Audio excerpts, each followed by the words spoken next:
Avez-vous déjà eu l'impression de trop dépendre des autres pour vous sentir bien?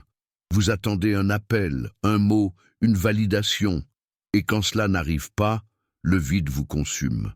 Nous vivons entourés de gens, mais nous nous sentons souvent seuls, en insécurité et perdus, parce que nous avons donné aux autres le pouvoir de décider de notre valeur. Mais aujourd'hui, je veux que vous entendiez quelque chose qui peut changer votre vie.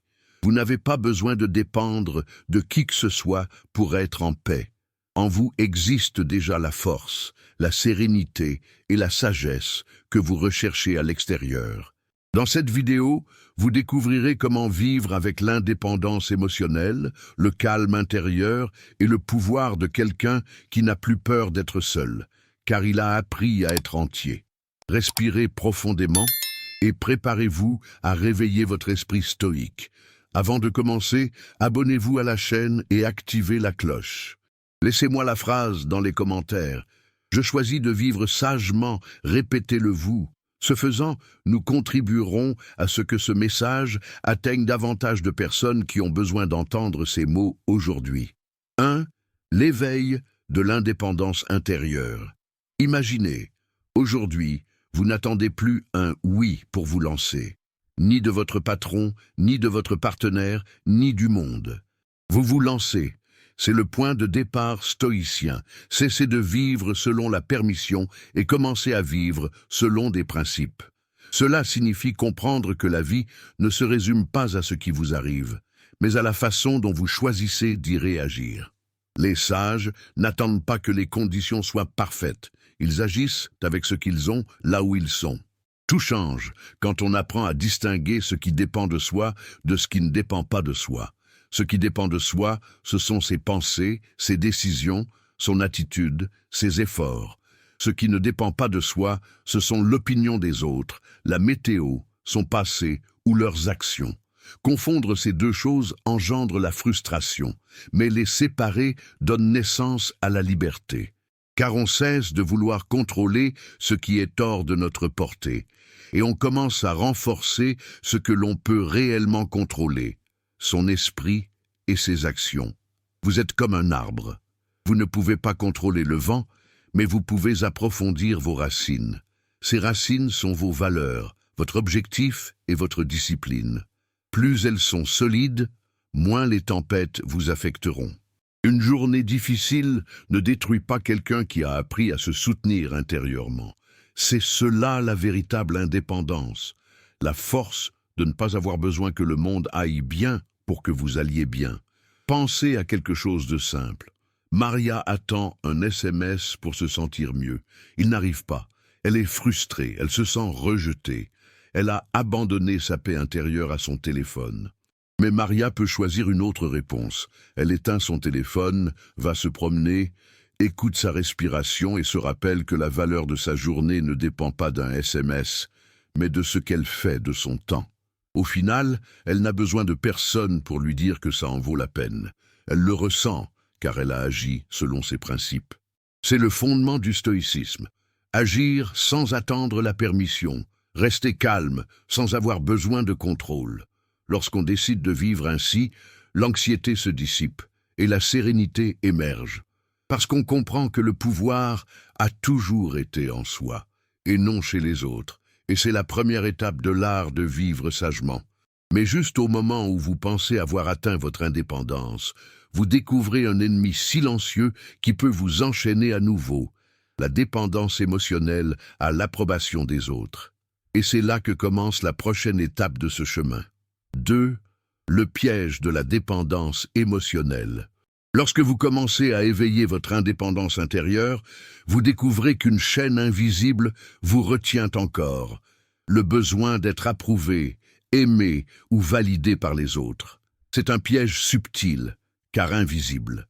Vous pensez agir de votre propre initiative, mais souvent, vous recherchez simplement l'acceptation.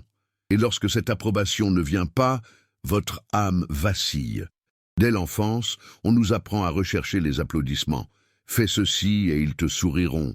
Sois sage et ils t'aimeront.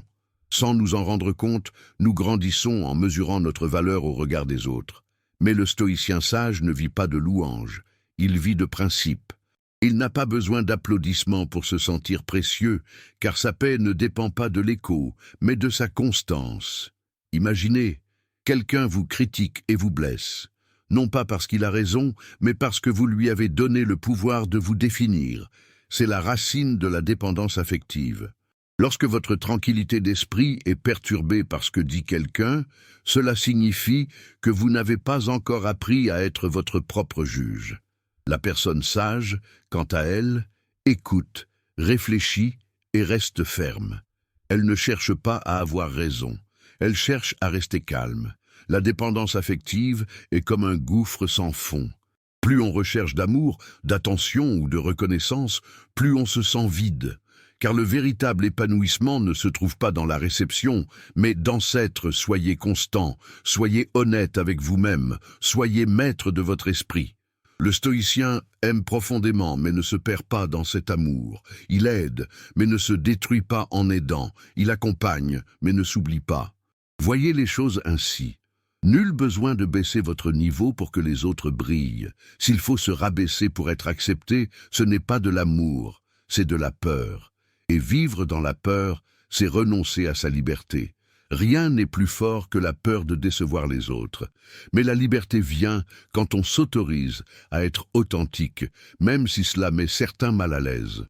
Un exemple quotidien. Laura dit toujours oui à tout le monde. Elle ne veut pas paraître égoïste, mais chaque fois qu'elle le fait, elle se trahit un peu plus. Le jour vient où elle se sent vide, fatiguée, utilisée. Lorsqu'elle apprend à dire non sans culpabilité, elle ressent quelque chose de nouveau, le respect de soi. Ce respect vaut mieux que tous les applaudissements. Le stoïcisme enseigne que le véritable amour ne naît pas du besoin, mais de l'abondance intérieure. Lorsque l'on ne dépend de personne pour se sentir complet, on peut partager le meilleur de soi-même sans craindre de le perdre. Car on sait que, même si le monde nous tourne le dos, on conserve en soi ce qu'il y a de plus précieux, son équilibre, sa dignité et sa sérénité.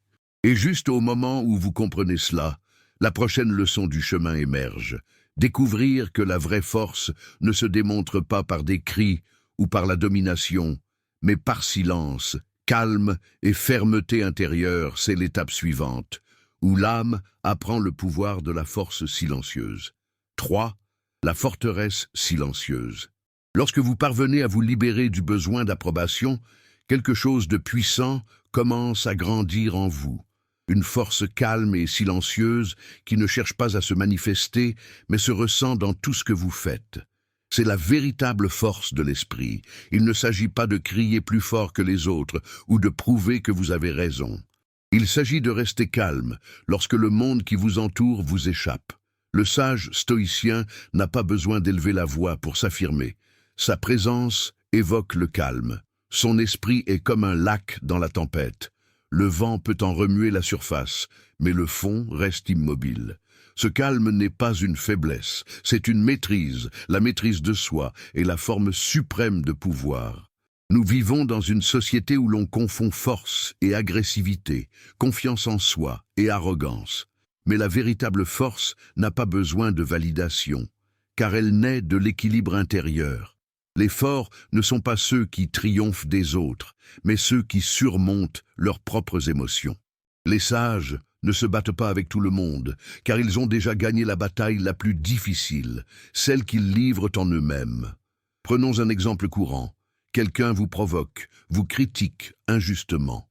La réaction automatique serait de réagir avec colère, de se défendre ou de crier, mais la personne sage s'arrête, respire, observe.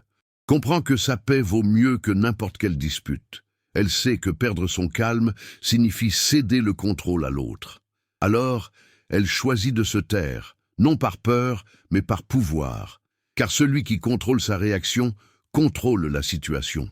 Cette force silencieuse se manifeste aussi dans les petits moments, lorsqu'on tient une promesse, lorsqu'on s'accroche à sa routine même si on n'en a pas envie, lorsqu'on fait ce qu'il faut sans que personne ne s'en aperçoive. Ce sont des victoires invisibles qui fortifient votre caractère. Le monde ne les applaudit pas, mais votre âme, si. Le stoïcisme enseigne que la sérénité n'est pas la passivité, C'est une action contrôlée. Il ne s'agit pas de ne pas ressentir, mais de ressentir sans se laisser abattre. Il ne s'agit pas de fuir les conflits, mais de les affronter avec sagesse. Chaque fois que vous choisissez de ne pas réagir impulsivement, vous construisez votre temple intérieur. La force silencieuse ne se manifeste pas par des mots, mais par une présence. C'est le regard de quelqu'un qui sait qui il est et n'a pas besoin de l'expliquer. C'est le calme de quelqu'un qui a appris que la vraie victoire ne réside pas dans la défaite des autres, mais dans la maîtrise de la tempête intérieure. Et lorsque vous atteignez cette maîtrise, l'étape suivante du chemin se présente naturellement. Comprendre que la force sans direction est inutile. Vous devez canaliser cette énergie vers une structure solide, et cette structure s'appelle autodiscipline. Car sans elle, la force se disperse et le sage le sait. Ceux qui ne se disciplinent pas finissent par devenir esclaves de leurs désirs. Si ce message vous fait réfléchir, arrêtez-vous une seconde. Donnez-lui un « j'aime ». Laissez votre commentaire avec « je ne dépendrai de personne ». Et abonnez-vous pour continuer à apprendre à vivre avec plus de sagesse et de paix intérieure. Votre soutien aide cette communauté d'esprit libre à grandir. 4. Le pouvoir de l'autodiscipline. La force silencieuse qui naît en vous a besoin d'un fondement solide pour ne pas s'effondrer. Et ce fondement est l'autodiscipline. Sans discipline, toute sagesse se perd dans la confusion. Vos bonnes intentions peuvent être bonnes, mais sans action cohérente, elles restent vaines.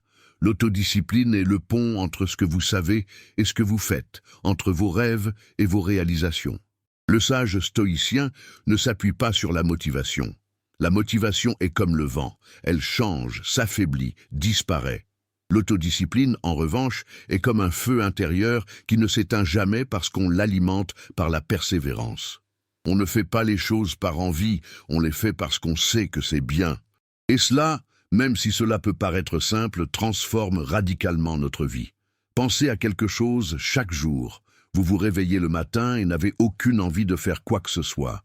Vous voulez rester au lit, remettant vos responsabilités à plus tard. À ce moment-là, la plupart des gens abandonnent, mais les sages se lèvent quand même. Non pas parce que c'est facile, mais parce qu'ils savent que la vie ne récompense pas ceux qui attendent d'en avoir envie, mais plutôt ceux qui agissent, même sans en avoir envie. Chaque fois que vous surmontez cette paresse, vous développez votre force spirituelle. L'autodiscipline, c'est une conversation quotidienne avec soi-même. Elle vous dit « fais ce que tu as dit même quand tu n'en as plus envie ». C'est tenir bon quand personne ne te regarde, accomplir ses devoirs sans témoin ni applaudissements, car le véritable caractère ne se forge pas en public, mais dans le silence de nos décisions privées. Les stoïques savaient que maîtriser ses pulsions était l'art suprême de l'âme. Ils disaient « on ne peut diriger un empire si l'on ne sait pas se gouverner soi-même ». L'autodiscipline ne prive pas de liberté, elle vous la donne, car plus on se contrôle, moins les autres nous contrôlent, moins notre environnement nous tire vers le bas, moins nos désirs nous asservissent. Un exemple clair, Pedro veut changer de vie, mais chaque soir il se promet de le faire demain. Demain n'arrive jamais et sa volonté faiblit. Jusqu'au jour où il décide de commencer par quelque chose de simple, une promenade de 10 minutes à l'aube. Il le répète jour après jour, jusqu'à ce que cela devienne une habitude. Et dans cette habitude, il découvre quelque chose d'immense. Il n'a pas besoin d'une volonté infinie, juste de persévérance. L'autodiscipline vous apprend aussi à choisir vos batailles. Tout ne mérite pas votre énergie. Vous apprenez à dire non à ce qui ne vous rapproche pas de votre objectif. Vous apprenez à utiliser votre temps intelligemment, à prendre soin de votre corps, de votre esprit et de vos relations. Car vous savez que celui qui maîtrise ses journées maîtrise son destin. Et lorsque l'autodiscipline devient une partie de vous, quelque chose d'encore plus profond se produit. Vous découvrez la valeur des solitudes productives, le moment où l'esprit trouve le silence, la clarté et un but. À l'étape suivante, vous apprendrez qu'être seul n'est pas une punition, mais une occasion de grandir et de s'écouter pleinement. 5. La valeur de la solitude productive. Lorsque l'autodiscipline commence à façonner votre caractère, un nouveau défi se présente. Apprendre à être avec soi-même sans fuir son propre esprit. Beaucoup craignent la solitude, car ils ne la comprennent pas. Ils croient que la solitude est vide, alors qu'en réalité, c'est l'espace où l'âme respire et où l'esprit s'organise. Le sage stoïcien ne craint pas le silence, il le recherche. Car il sait que dans le bruit du monde, on ne trouve pas la clarté, mais la distraction. La solitude productive n'est ni l'isolement, ni la tristesse. C'est une rencontre avec soi-même. C'est le moment où l'on se déconnecte du bruit extérieur pour écouter la voix intérieure que l'on ignore si souvent. C'est s'asseoir avec soi-même, sans masque, sans apparence, sans peur de ce que l'on va découvrir. C'est là, dans ce silence, que naissent les meilleures décisions, les pensées les plus profondes et la paix la plus durable. Le stoïcien voyait la solitude comme une école. Elle lui apprit à distinguer l'essentiel du superflu. Il apprit à entraîner son esprit à ne pas dépendre constamment des divertissements, de l'approbation ou de la compagnie d'autrui. Car celui qui ne sait pas être seul ne sera jamais vraiment libre. La liberté commence quand on peut profiter de sa propre compagnie sans se sentir incomplet. Imaginez, vous rentrez chez vous, le silence vous enveloppe. Pas de message, pas de voix, pas de distraction. Au lieu de vous précipiter pour combler ce vide avec les réseaux sociaux, la télévision ou des conversations futiles, vous restez immobile. Vous respirez, vous réfléchissez. Vous vous demandez « Qu'est-ce que je veux vraiment ? Qu'est-ce qui est bon pour moi ? À quoi est-ce que je consacre mon temps, À cet instant, la solitude se transforme en un enseignant patient qui vous redonne la concentration que vous aviez perdue. La solitude productive permet de construire sans interruption. C'est l'espace où l'on note ses idées, planifie ses étapes, renforce son esprit et travaille sur soi. C'est l'atelier invisible de l'âme, où les sages peaufinent leur caractère, analysent leurs émotions et corrigent leur trajectoire.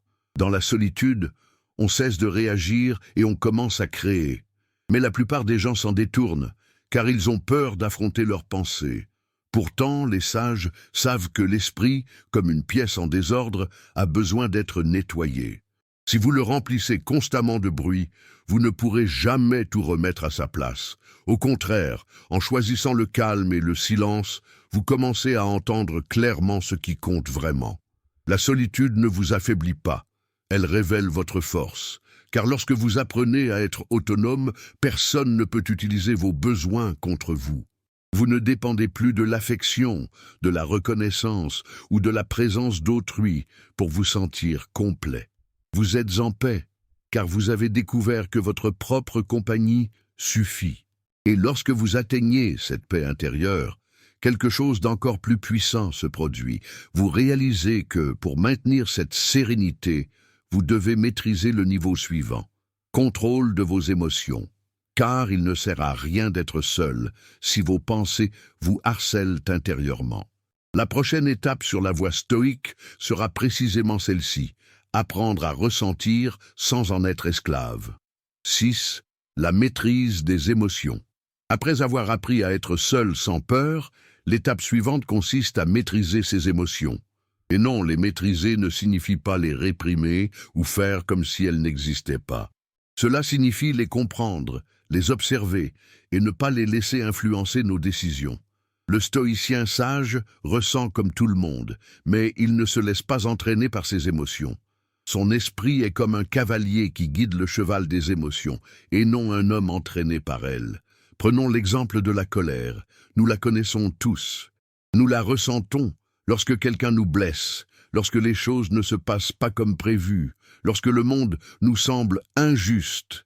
Mais une colère incontrôlée nous prive de clarté, nous pousse à dire des choses que nous regrettons plus tard et à agir de manière à détruire ce que nous apprécions le plus. Le sage, lorsqu'il est provoqué, ne réagit pas immédiatement.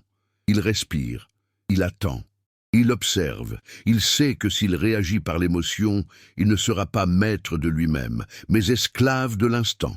Il y a aussi la peur, cet ennemi silencieux qui vous paralyse et vous empêche d'avancer.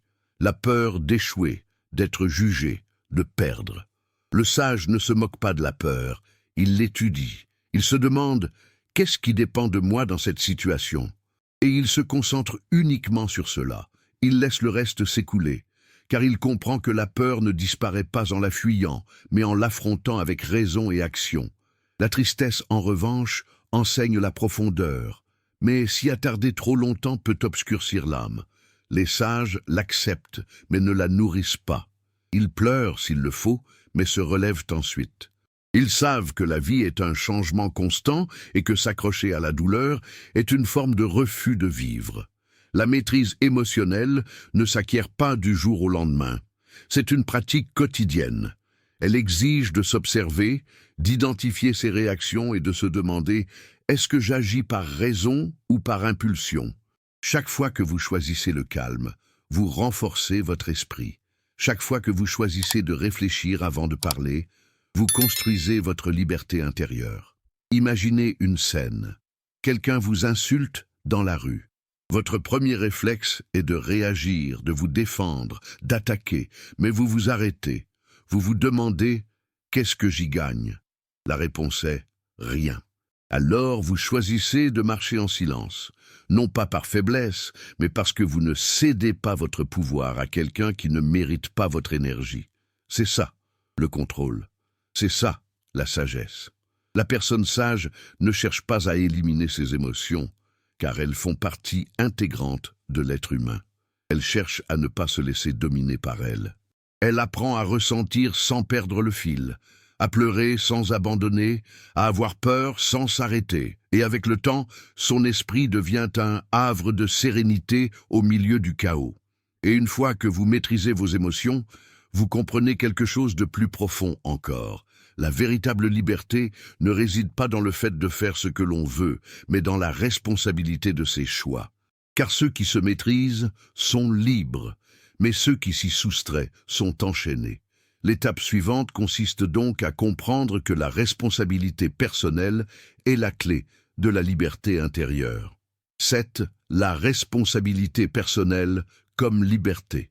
Quand on apprend à maîtriser ses émotions, une vérité émerge qui change tout. On est responsable de sa vie, personne d'autre. Ni son passé, ni ses parents, ni son partenaire, ni le gouvernement, ni même la chance, juste soi. Et si cette idée peut paraître pesante au premier abord, c'est en réalité le début de la liberté. Car lorsque l'on comprend que l'on est à l'origine de ses décisions, on cesse d'être victime des circonstances et on devient l'architecte de son destin. Le sage stoïcien ne blâme pas le monde. Il ne dit pas « je ne peux pas, faute de temps ». Parce que j'ai été blessé, parce que la vie est injuste. Non, le sage dit « Avec ce que j'ai, je ferai de mon mieux ». Cet état d'esprit transforme tout, car pendant que d'autres se plaignent, vous avancez. Pendant que d'autres attendent de l'aide, vous créez des solutions. Pendant que le monde cherche des excuses, vous cherchez des solutions. Assumer sa responsabilité personnelle ne signifie pas endosser la faute, mais plutôt reconnaître son pouvoir. Cela signifie comprendre qu'on ne peut pas changer le vent, mais qu'on peut ajuster ses voiles, qu'on ne peut pas contrôler ce qui arrive, mais qu'on peut contrôler sa réaction. Cette différence, aussi infime soit-elle, est la ligne qui sépare l'esclavage émotionnel de la véritable liberté. Voyez les choses ainsi. Chaque fois que vous blâmez quelqu'un, vous lui donnez une part de votre pouvoir. Si vous dites « je ne suis pas heureux à cause de mon passé », alors votre passé vous domine. Si vous dites « je n'avance pas à cause des autres », alors ce sont les autres qui décident de votre avenir. Mais lorsque vous dites « je suis responsable de ce que je fais aujourd'hui », vous reprenez le contrôle. Et avec le contrôle vient la sérénité. La responsabilité personnelle est aussi une forme de maturité spirituelle. Elle implique de regarder ses erreurs sans se justifier, d'en tirer des leçons et d'avancer.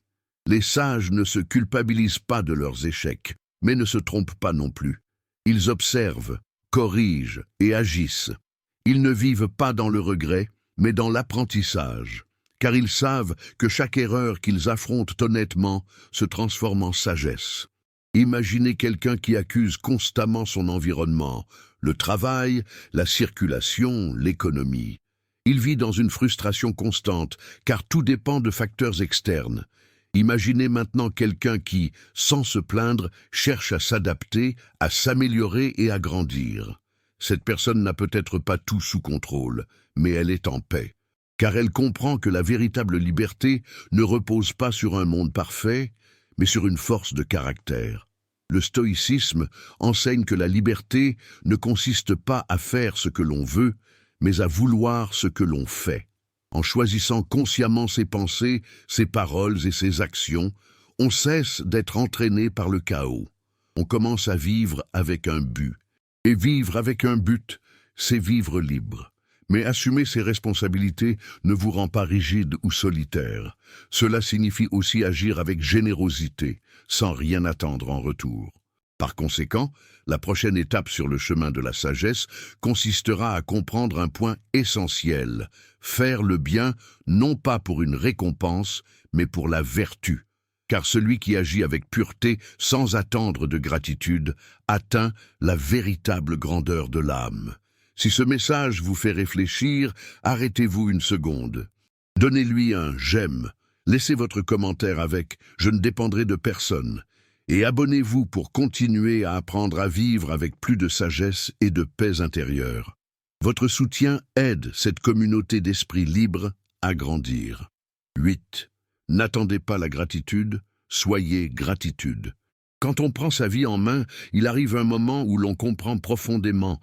On ne fait pas le bien pour être applaudi, on le fait parce que c'est juste. C'est le plus haut niveau de l'âme. Le sage stoïcien ne recherche pas la reconnaissance, car il sait que la vertu n'a pas besoin de témoins.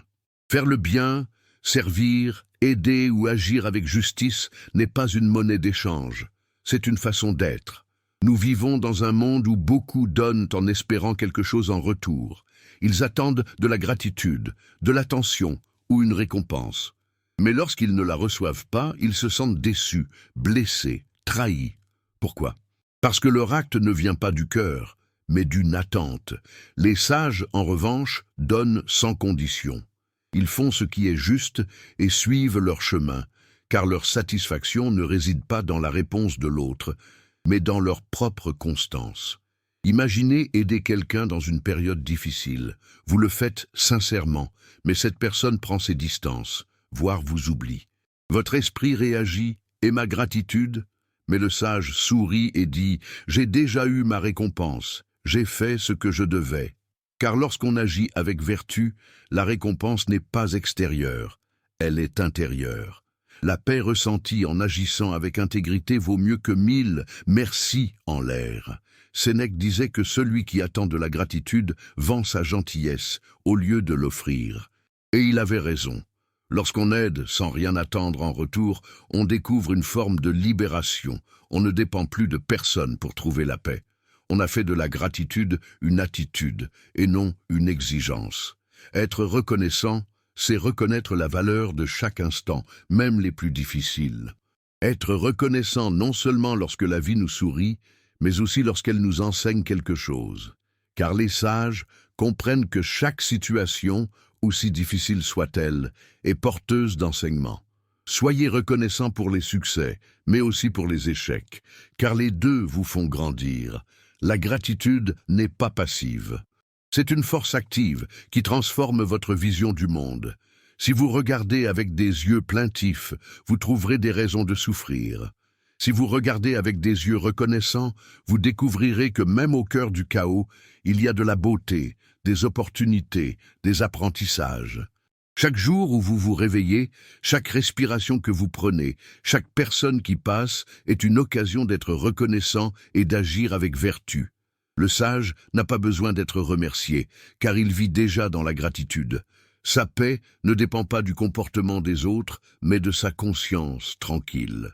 Et c'est là l'une des plus grandes libertés qui soit, agir par amour du bien, et non pour la réaction que cela provoquerait. Et quand on apprend à vivre avec gratitude, quelque chose en soi change radicalement. L'esprit s'apaise, le cœur s'épanouit, et la vie cesse de ressembler à une lutte constante. Car au lieu de lutter contre ce qui nous manque, on apprend à profiter de ce que l'on a. Cette sérénité intérieure nous conduit à l'étape suivante. Découvrir que la vraie victoire ne réside pas dans la victoire ou la défaite, mais dans la maintenir le calme et la paix même au milieu des tempêtes. 9. La tranquillité comme victoire. Après avoir appris à agir avec gratitude sans rien attendre en retour, vient l'une des plus grandes conquêtes de l'esprit, la tranquillité. Non pas la tranquillité superficielle d'un moment sans souci, mais la tranquillité profonde qui persiste même lorsque tout s'écroule autour de nous. Ce calme serein est la véritable victoire du sage stoïcien. Car si beaucoup cherchent à vaincre les autres, lui, cherche à se vaincre lui-même. La tranquillité ne signifie pas qu'il n'y a pas de tempête. Cela signifie que vous avez appris à les traverser sans sombrer. Dans le monde moderne, où tout va vite, où chaque jour apporte son lot d'inquiétudes, ceux qui restent calmes ont un immense avantage. Tandis que d'autres réagissent précipitamment, vous réfléchissez. Tandis que d'autres crient, vous observez. Tandis que beaucoup se perdent dans le bruit, vous choisissez le silence intérieur. Les sages comprennent que la tranquillité n'est pas un don du destin, mais un accomplissement quotidien. Elle ne vient pas du fait de tout maîtriser, mais de l'acceptation de ne jamais l'avoir. La vie n'est pas prévisible, mais votre esprit peut être stable. Le chaos extérieur ne peut perturber votre équilibre intérieur si vous ne le lui permettez pas. Imaginez perdre quelque chose d'important, de l'argent, une opportunité, une personne. Votre réaction naturelle est le désespoir. Mais le désespoir ne résout rien, il vous prive seulement de lucidité. La personne sage, quant à elle, respire, accepte et agit calmement. Elle se demande « Est-ce à moi de changer cela ?» Si la réponse est oui, elle s'applique avec discipline.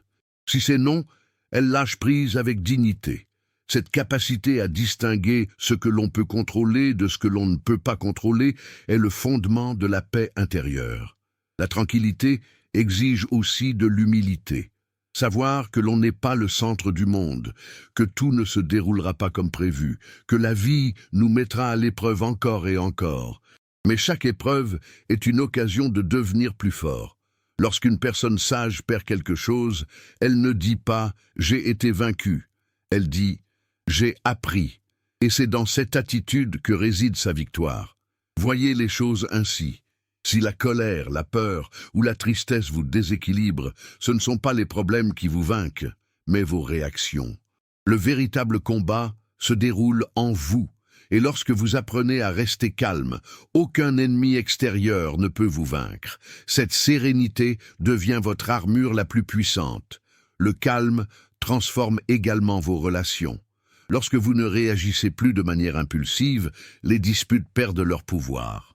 Lorsque vous n'avez plus besoin d'avoir le dernier mot, les conversations deviennent plus sages.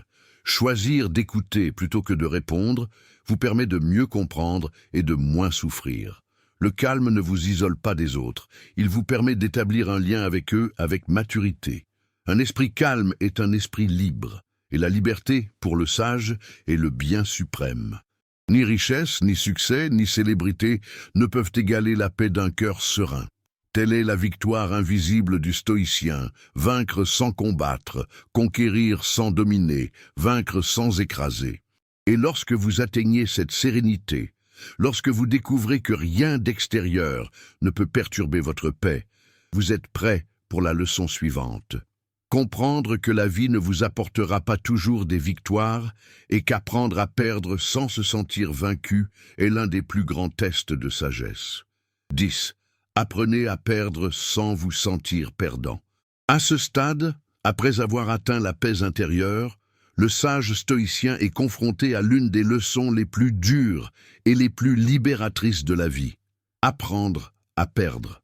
Car nous perdons tous, tôt ou tard, quelque chose, une personne, une opportunité, un emploi, un rêve. Et croire que cela nous diminue est une erreur. La vie ne mesure pas votre valeur à ce que vous gardez, mais à la façon dont vous gérez ce qui a disparu. Perdre n'est pas échouer. Échouer, c'est abandonner. Perdre fait partie du chemin. Les sages comprennent que rien dans ce monde ne leur appartient vraiment, ni la richesse, ni les relations, ni même le corps qu'ils habitent. Tout est emprunté pour un temps. Et lorsqu'on comprend cela, On cesse de souffrir de l'inévitable. On accepte sereinement ce qui arrive et avec dignité ce qui s'en va. Imaginez que vous investissez toute votre énergie dans un projet et qu'au final, il ne se déroule pas comme prévu. Vous ressentez de la frustration, de la tristesse, de la déception. Mais si vous restez prisonnier de cette douleur, vous perdez quelque chose de plus important, votre paix intérieure. La personne sage ne s'accroche pas aux résultats. Elle se concentre sur l'effort. Elle dit « J'ai fait ce qui était en mon pouvoir. Le reste ne m'appartient pas ». Cette mentalité la protège du ressentiment et de l'épuisement professionnel. Perdre peut aussi signifier laisser derrière soi une étape, une personne ou une ancienne version de soi-même. Et cela fait mal. Mais il n'y a pas de croissance sans perte. L'arbre qui fleurit doit se débarrasser de ses feuilles, et l'âme en évolution doit se libérer de ce qui ne la nourrit plus. Les sages ne voient pas la perte comme une punition, mais comme un espace que la vie ouvre à la nouveauté. Apprendre à perdre implique aussi l'humilité. Accepter que l'on n'aura pas toujours raison, que l'on ne gagnera pas toujours, que tout ne se passera pas comme prévu. Mais cela ne fait pas de vous un faible, cela vous rend humain. La vraie force ne réside pas dans la résistance au changement, mais dans l'adaptation sage. Quand quelque chose s'écroule, les sages ne pleurent pas sur les ruines. Ils reconstruisent avec ce qui reste. Perdre sans se sentir perdant est un art né d'une compréhension profonde de l'impermanence. Tout change, tout passe, tristesse, joie, succès, échec, rien n'est éternel. En comprenant cela, on lâche prise et on commence à vivre avec légèreté. On accepte ce qui vient, on est reconnaissant pour ce qui a été et on lâche prise sur ce qui est passé. Un exemple clair. Imaginez quelqu'un qui perd son emploi. L'homme ordinaire désespère, se sent vaincu et perd la foi. L'homme sage, quant à lui, respire, s'adapte, cherche de nouvelles façons de servir, d'apprendre, de progresser. Car il sait que ce qu'il a perdu n'était qu'une façon de contribuer et non sa raison d'être.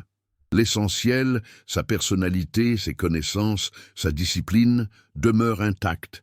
Le sage ne mesure pas sa vie à ses acquis, mais à ses apprentissages. Chaque perte bien acceptée devient un enseignement silencieux. Elle enseigne la résilience, l'humilité et l'acceptation.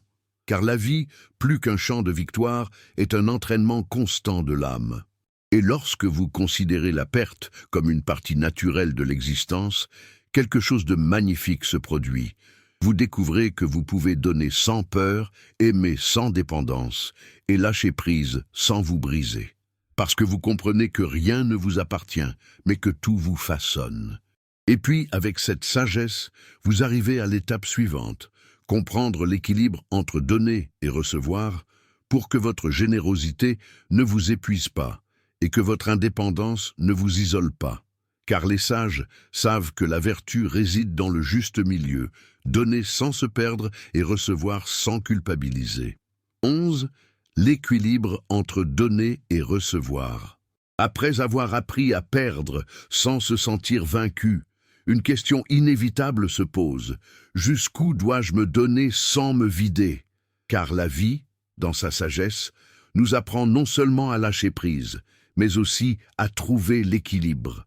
Donner sans limite peut paraître noble, mais lorsqu'on le fait par besoin d'approbation ou de culpabilité, on finit par s'épuiser.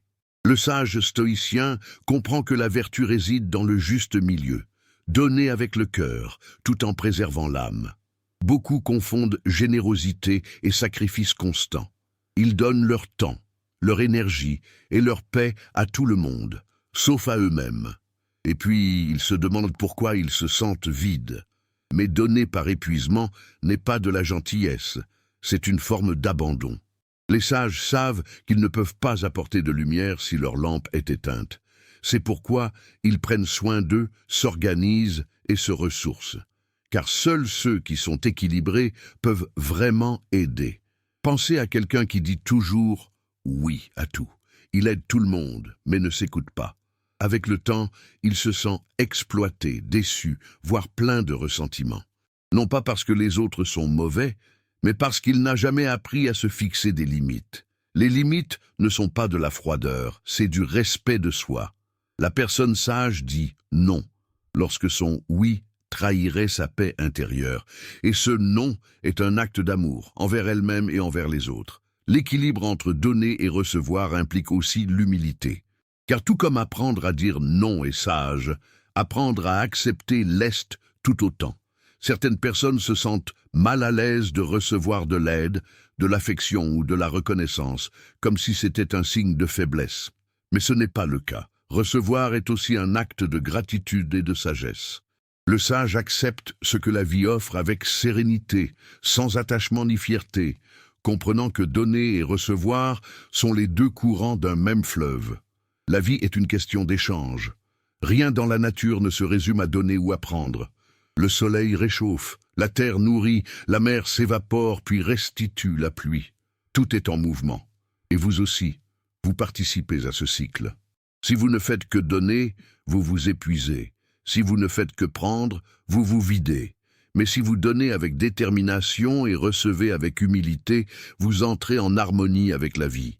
Les sages ne donnent pas par nécessité, mais par abondance intérieure. Ils donnent leur temps avec attention, leur parole avec vérité, leur aide avec compassion. Et lorsque la vie leur donne quelque chose en retour, ils ne le rejettent pas, ils en sont reconnaissants, car ils comprennent que tout ce qui arrive, une opportunité, une personne, une leçon, a un but. Rien n'est une coïncidence. Tout fait partie du cours naturel de l'univers. L'équilibre se retrouve aussi dans les relations. Quand on donne en espérant être aimé en retour, on souffre. Quand on donne par choix d'aimer sans rien attendre, on trouve la paix. Mais même l'amour a besoin d'équilibre. On ne peut pas donner au point de se perdre, ni se renfermer au point de se pétrifier. Le sage aime librement, et cette liberté est l'amour le plus pur. Apprendre à donner et à recevoir avec équilibre, c'est vivre en harmonie avec soi-même et le monde. C'est comprendre que la vie ne vous doit rien, mais qu'elle vous apporte toujours quelque chose, si vous savez observer. Et lorsque vous atteignez cet équilibre, vous découvrez que la véritable force ne réside pas dans l'action, mais dans la capacité à agir. Comment prendre soin de votre esprit, car l'esprit est votre force la plus puissante. Ce sera la prochaine étape. Construire un esprit si fort qu'aucune tempête extérieure ne pourra l'abattre. Si ce message vous fait réfléchir, arrêtez-vous une seconde. Donnez-lui un « j'aime », laissez votre commentaire avec « je ne dépendrai de personne » et abonnez-vous pour continuer à apprendre à vivre avec plus de sagesse et de paix intérieure. Votre soutien aide cette communauté d'esprits libres à grandir. 12. L'esprit comme force incassable. En trouvant l'équilibre entre donner et recevoir, vous découvrez que la véritable source de toute votre force ne se trouve pas à l'extérieur, mais en vous, dans votre esprit. L'esprit est l'arène où se livrent toutes les batailles importantes. Si votre esprit est faible, le moindre mot vous blesse, le moindre problème vous brise, la moindre perte vous prive de paix. Mais si votre esprit est ferme, rien ni personne ne peut vous briser. Voilà la différence entre vivre à la dérive et vivre avec un but. Le sage stoïcien protège son esprit comme un guerrier protège son épée. Il sait que sans entraînement, l'esprit rouille, devenant vulnérable à la peur, à la colère et à la confusion. C'est pourquoi il l'exerce chaque jour, par des pensées claires, par la réflexion, par le silence. Il ne nourrit pas son esprit de bruit, mais de sagesse. Il ne se laisse pas guider par les émotions du moment, mais par les principes qu'il a choisi de suivre. Votre esprit peut être votre pire ennemi ou votre meilleur allié. Tout dépend de la façon dont vous l'entraînez. Si vous le remplissez de plaintes, d'envie ou d'apitoiement sur vous-même, il devient une prison. Mais si vous le remplissez de calme, de gratitude et de réflexion, il se transforme en forteresse. Un esprit fort n'a pas besoin de crier, il n'a pas besoin de se montrer. Il se contente d'observer et d'agir avec précision. Imaginez une tempête, le vent souffle, la pluie tombe à verse, tout semble s'écrouler. Un esprit faible désespère, se fige ou s'enfuit. Mais un esprit entraîné observe la tempête et pense « cela aussi passera ». Je ne contrôle pas le temps, mais je contrôle comment je m'y prépare.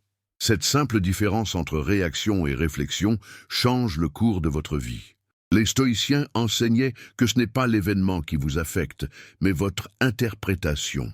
Ce n'est pas la critique qui vous blesse, mais le sens que vous lui donnez. Ce n'est pas la perte qui vous détruit, mais votre résistance à l'accepter. En comprenant cela, vous reprenez votre pouvoir. Car vous n'êtes plus une feuille emportée par le vent, mais un tronc solide qui choisit de rester debout. Le sage ne se laisse pas dominer par les pensées passagères. Il sait que l'esprit produit des idées comme le ciel produit des nuages. Ils vont et viennent. Certains sont sombres, d'autres lumineux, mais aucun ne définit qui vous êtes. Vous n'êtes pas vos pensées, vous êtes l'observateur. Et cet observateur, lorsqu'il apprend à choisir les pensées à nourrir, devient maître de son destin. Un esprit inébranlable ne se forme pas dans les bons moments, mais dans les moments difficiles, dans le silence de la solitude, dans les déceptions, dans les pertes, dans les épreuves.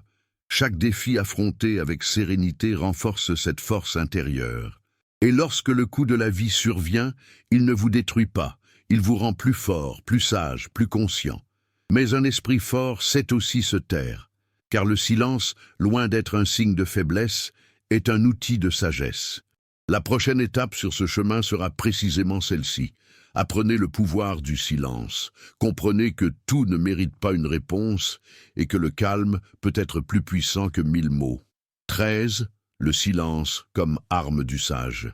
Après avoir renforcé son esprit et l'avoir transformé en force intérieure, il est temps de maîtriser l'une des vertus les plus sous-estimées, mais les plus puissantes, le silence.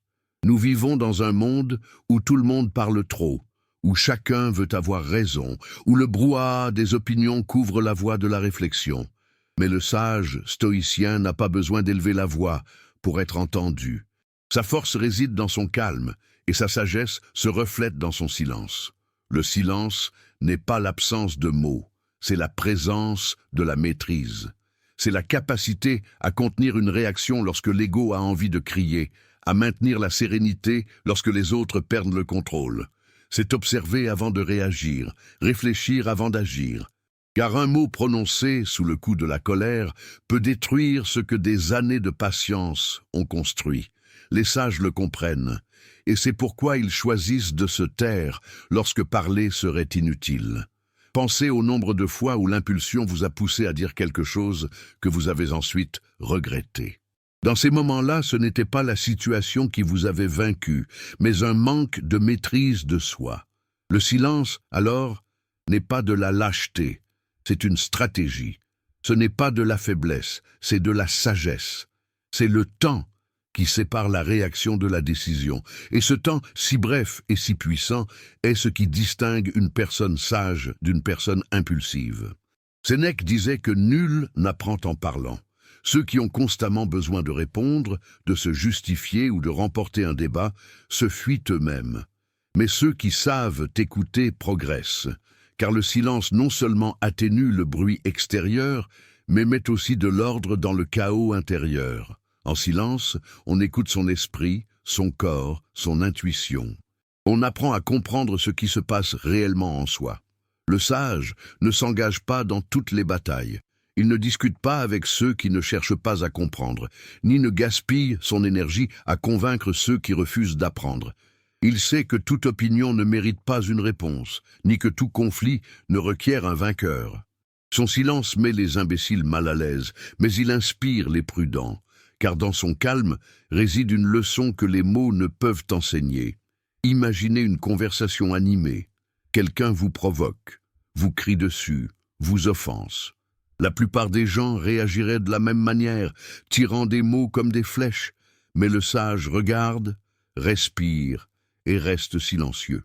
Non pas parce qu'il n'a rien à dire, mais parce qu'il comprend que le contrôle ne réside pas dans celui qui crie, mais dans celui qui choisit de ne pas le faire. Et ce contrôle, aussi simple qu'il puisse paraître, est le plus grand signe de puissance intérieure. Le silence guérit aussi, il permet d'observer ses émotions sans se laisser dominer. Il offre l'espace nécessaire pour réfléchir clairement, pardonner et éviter d'agir par ressentiment.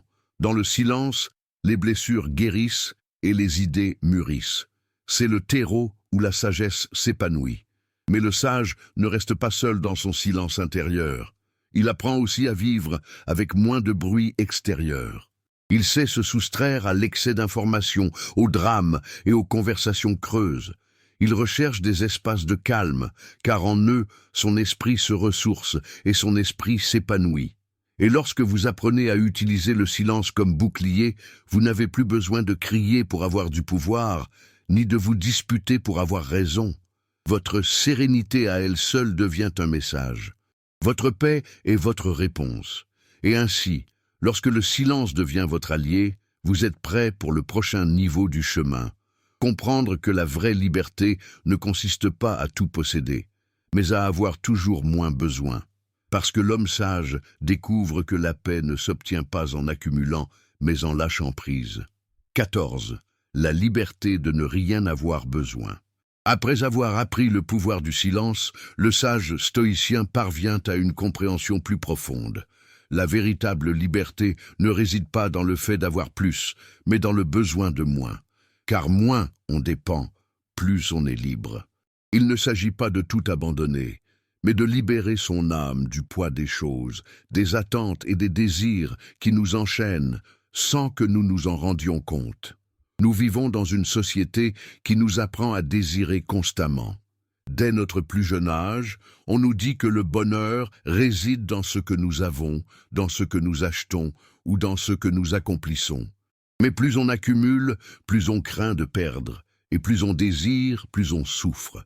Les sages, quant à eux, ne cherchent pas à remplir leur vie de choses, mais à lui donner du sens. Ils ne se demandent pas « que me manque-t-il ?», mais plutôt « de quoi puis-je me débarrasser ?» Quand on comprend qu'il n'en faut pas tant pour bien vivre, on commence à ressentir une sensation de légèreté. On cesse de se soucier d'impressionner, de rivaliser ou de se mettre en avant.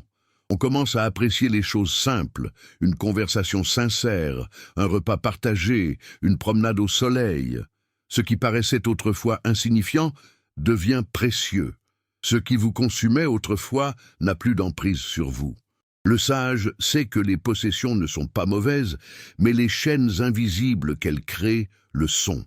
C'est pourquoi il les utilise sans être utilisé par elles. Il a ce dont il a besoin, mais il ne s'identifie pas à ce qu'il a. Il peut profiter d'une maison, d'une voiture ou d'un exploit, mais si tout cela disparaît demain, il ne s'effondrera pas.